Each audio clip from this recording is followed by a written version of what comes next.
Assalamualaikum warahmatullahi wabarakatuh. Halo teman-teman semua, perkenalkan nama saya Dia Ayuni dari kelas A, Ekonomi Mikro 2, Program Studi Agribisnis Fakultas Pertanian Universitas Trunojoyo Madura. Pada kesempatan kali ini, saya akan menjelaskan mengenai karakteristik dan kurva pada macam-macam bentuk pasar, baik yang ada dalam pasar output dan yang ada di pasar input. Sebelum lanjut ke videonya, jangan lupa like, komen, dan subscribe ya. Baik, untuk bentuk pasar yang pertama yaitu pasar output. Di mana dalam pasar ini terdapat pula beberapa macam pasar, diantaranya pasar persaingan sempurna, pasar monopoli, pasar monopolistik, dan pasar oligopoli. Untuk mengenal keempat jenis macam pasar tersebut, kita bahas satu persatu ya. Yang pertama yaitu pasar persaingan sempurna. Pada pasar ini memiliki karakteristik atau ciri, diantaranya terdapat banyak pembeli dan penjual, dan masing-masing bertindak sebagai price taker, di mana price taker sendiri memiliki pengertian sebagai penentu harga. Karakteristik yang kedua yaitu produk yang ditawarkan bersifat homogen. Dan karakteristik yang ketiga yaitu produsen memiliki kebebasan untuk keluar masuk pasar. Untuk kurvanya sendiri terlihat seperti yang ada pada poster berikut, di mana kurva tersebut menjelaskan bahwa berapapun jumlah permintaan produk pada pasar persaingan sempurna, dikarenakan harga per unit tidak berubah, maka kurva yang terbentuk adalah garis lurus mendatar atau kurva elastis sempurna. Dan juga perlu diingat bahwa karena harga tidak berubah, maka tambahan keuntungan dari setiap tambahan satu unit produk yang terjual selalu sama dengan harga produk. Dalam hal ini, P sama dengan MR. Oke, lanjut ke pasar yang kedua, yaitu pasar monopoli. Sama dengan pasar persaingan sempurna, pasar monopoli juga memiliki karakteristik, diantaranya terdapat satu orang penjual dengan banyak pembeli di pasar. Karena sifatnya ini, pembeli tidak dapat beralih ke penjual lain meskipun merasa dirugikan dengan harga yang ditetapkan. Karakteristik yang kedua, tidak terdapat barang pengganti yang dapat disediakan oleh pihak lain selain penjual yang ada di pasar tersebut. Karakteristik yang ketiga, terdapat hambatan dalam memasuki pasar bagi perusahaan baru. Hambatan yang ada dapat berupa undang-undang, teknologi mutakhir yang dimiliki, maupun modal yang sangat besar dan lain-lain. Selanjutnya, penjual pada pasar monopoli dapat menentukan harga sesuai keinginannya, karena tidak tersedianya barang substitusi dekat dari barang yang dijual. Dan untuk karakteristik yang terakhir yaitu kurva permintaan di pasar sama dengan kurva permintaan yang dihadapi perusahaan monopolis. Pada pasar monopoli, kurva yang dicantumkan merupakan kurva keuntungan maksimum.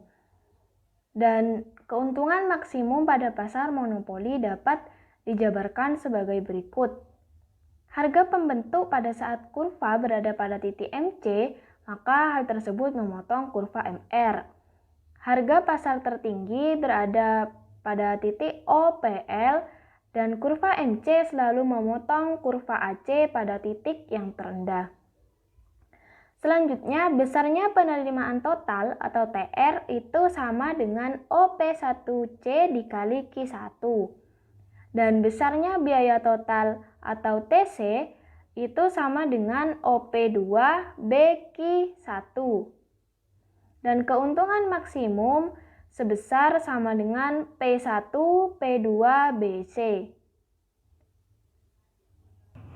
Selanjutnya, yaitu pada bentuk pasar yang ketiga, pasar monopolistik. Pasar ini memiliki karakteristik diantaranya terdapat cukup banyak pengusaha. Komoditas yang ada di pasar ini memiliki perbedaan pada karakteristiknya.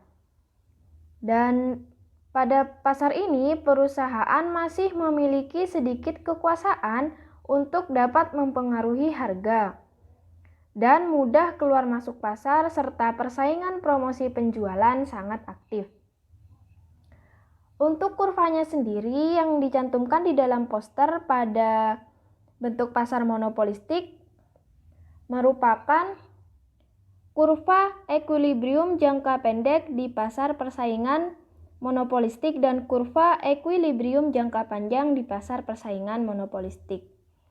Kurva yang pertama pada gambar 1 yaitu kurva ekuilibrium jangka pendek, di mana dijelaskan bahwa pada gambar sebelah kiri, penjual memperoleh laba dari penjualan produk dengan harga sebesar P1 dan kuantitas sebanyak Q1.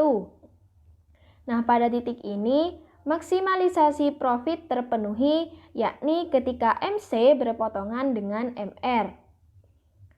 Besaran profit yang didapatkan adalah area segi 4, yaitu P1ABC. Sementara pada gambar sebelah kanan, kurva AC berada di atas kurva permintaan atau D, sehingga harga lebih rendah daripada average total cost atau AC. Dengan demikian, penjual mengalami kerugian. Adapun minimalisasi kerugian terpenuhi dengan penjualan produk sebanyak Q2 dan harga sebesar P2. Besarnya kerugian minimal terlihat pada area segi 4, yaitu P2JKL. Dan kurva yang kedua yaitu pada gambar 2 menjelaskan kurva equilibrium jangka panjang di pasar persaingan monopolistik.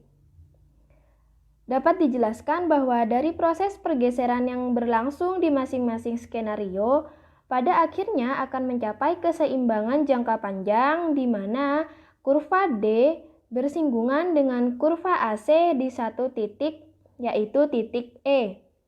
Nah, pada titik E ini sudah terpenuhi kondisi zero economic profit, yakni ketika P sama dengan AC, dan dalam hal ini ketika harga sebesar PE dan kuantitas juga akan berada pada sebanyak QE. Bentuk pasar yang terakhir yang ada di dalam pasar output merupakan pasar oligopoli. Pasar ini memiliki karakteristik diantaranya hanya terdapat sedikit penjual, yaitu di antara 3 sampai dengan 10 penjual yang menjual produk substitusi. Artinya yang mempunyai kurva permintaan dengan elastisitas silang atau cross elasticity of demand yang tinggi. Karakteristik yang kedua, terdapat rintangan untuk memasuki industri oligopoli. Hal ini karena perusahaan yang ada di dalam pasar hanya berjumlah sedikit. Dan karakteristik yang terakhir yaitu keputusan harga yang diambil oleh suatu perusahaan harus dipertimbangkan lagi oleh perusahaan yang lain dalam industri. Kurva yang dicantumkan pada poster pada pasar oligopoli ini merupakan kurva patah. Berdasarkan ciri-ciri yang telah disebutkan, maka seorang ahli ekonomi, P. Sweezy, memperkenalkan kurva permintaan patah. Menurutnya, kurva permintaan yang dihadapi oleh perusahaan oligopoli patah pada satu titik harga tertentu untuk mencerminkan perilaku produsen oligopoli. Asumsi tentang teori kurva permintaan patah diantaranya yang pertama, industri ini telah dewasa, baik dengan diferensiasi produk maupun tanpa diferensiasi produk. Yang kedua, jika suatu perusahaan kemudian menurunkan harga, maka perusahaan lainnya akan mengikuti penurunan harga dan menandingi penurunan harga tersebut. Yang ketiga, asumsi yang terakhir yaitu jika perusahaan kemudian menaikkan harga, maka perusahaan lainnya dalam industri tidak akan mengikutinya. Nah, setelah menyimak dan mempelajari pasar output, sekarang kita berpindah ke pasar input. Di pasar ini juga terdapat bentuk pasar lainnya, diantaranya seperti pasar persaingan sempurna dan pasar monopoli. Dan pada pasar persaingan sempurna di pasar input memiliki karakteristik di mana jumlah pencari kerja dan jumlah perusahaan yang membutuhkan tenaga kerja sama banyaknya. Dan pada pasar ini, bentuk kurva penawaran tenaga kerja yang dihadapi oleh seorang produsen yaitu berbentuk lurus horizontal.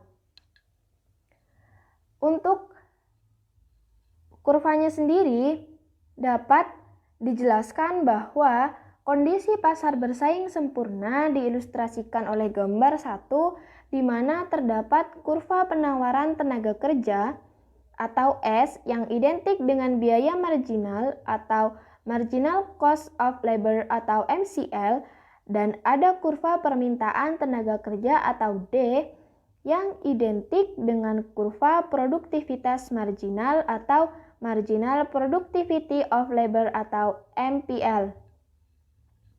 Perpotongan antara kurva permintaan dan kurva penawaran ini terjadi pada titik E sebagai suatu titik pertemuan antara penawaran dan permintaan, di mana dalam hal ini baik buruh dan pengusaha sepakat untuk menawarkan dan mempekerjakan sebanyak L bintang tenaga kerja dengan tingkat upah W bintang.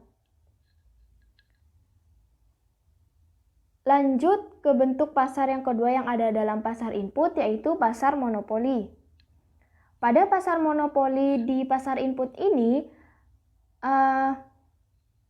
terdapat banyak perusahaan yang membutuhkan tenaga kerja, akan tetapi hanya ada satu pencari kerja atau tenaga kerja yang ditawarkan.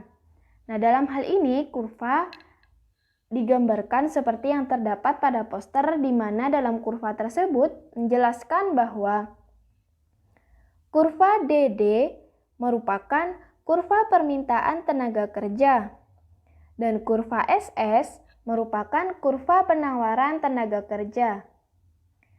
Nah, dari titik EE merupakan titik keseimbangan atau sering disebut dengan titik equilibrium.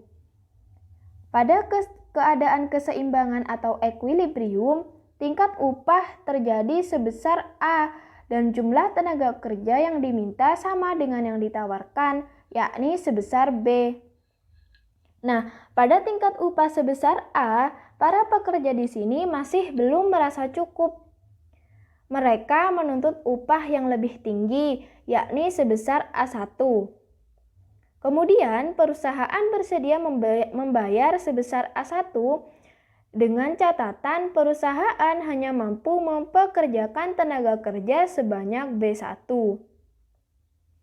Karena pada upah sebesar A1 jumlah penawaran tenaga kerja sebesar B2, maka terjadilah pengangguran di sini sebanyak B1 ke B2. Nah, bila upah yang dituntut semakin tinggi pula jumlah tenaga kerja yang menganggur. Oleh karena itu, sebaiknya serikat pekerja jangan menuntut upah yang jauh melebihi upah equilibrium. Baik, mungkin itu yang bisa saya sampaikan pada video kali ini. Semoga materi yang saya sampaikan dapat bermanfaat, dan apabila ada kesalahan dalam pengucapan, kesalahan penyampaian materi, dan kesalahan-kesalahan lainnya, saya mohon maaf yang sebesar-besarnya.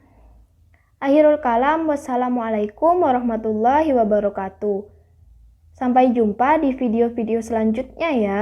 Jangan lupa like, comment, and subscribe. See you!